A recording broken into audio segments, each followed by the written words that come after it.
I mean, there's different kinds of people. Alhamdulillah, there are people, especially in the Muslim community now, that have found motivation, and they're really driven to do things. And they get really frustrated because their friends aren't motivated, right? First of all, you have to be patient with your friends because you weren't always motivated yourself. It took a while to get you to a certain point, right? And you can't give up on your friends. You can't say, oh, they're not motivated, forget it, I won't even call them the next time. No, you keep calling them. You keep inviting them. You pester them, you pester them, you pester them until they finally listen this one time. Because all it takes is one reminder coming out of somebody's mouth, and by Allah's permission, that reminder is like a bullet that goes through any bulletproof vest and goes right into the heart. And it hits a person and it can change their life. My words and your words can't change anybody. But when Allah puts power in our words, He decides one time for this one person, it could be 1 million people watching this video. But there's one person sitting there that these words will reach, and Allah decides it's going to change their life, and He can. Nuh alayhi salam, probably definitely a much better speaker than we'll ever be. He's talking for how long to the same audience? 950 years, nothing changes, right?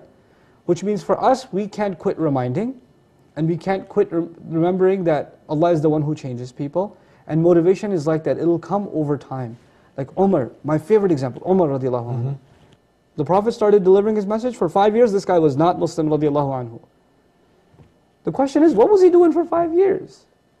We understand how he became Muslim, that's a later story. But if you ask what's he doing for 5 years, you could basically answer that with one word: partying. Guys going out hunting, horseback riding, beating up some dudes.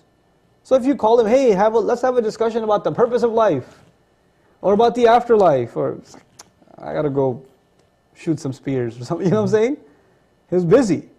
There are people like that even today. Hey, you want to go to a lecture? Nah, man, I gotta catch a movie. No, it's game time. It's Sunday afternoon. It's football time. It's whatever, you know? People have things they're doing.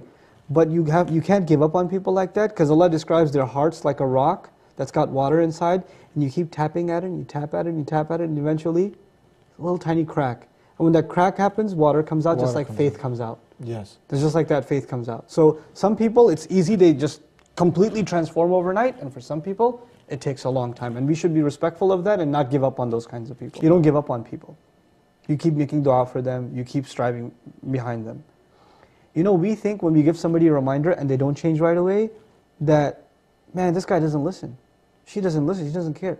We don't realize, when you say something to somebody, it goes inside the ear, it's like getting exposed to allergies. It sits there and after a while you react, right?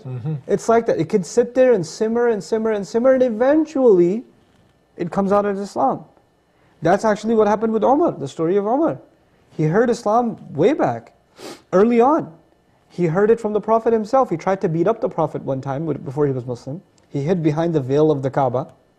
At night time, the veil is black, the Kaaba is black, and he's hiding behind it. It's completely invisible, there's no night lighting at the time. And the Prophet was praying and he hid behind it until he snuck right in front of the Prophet. The Prophet was praying and reciting Qur'an. And he recited and Umar's listening to the Qur'an and he thinks to himself, this is beautiful.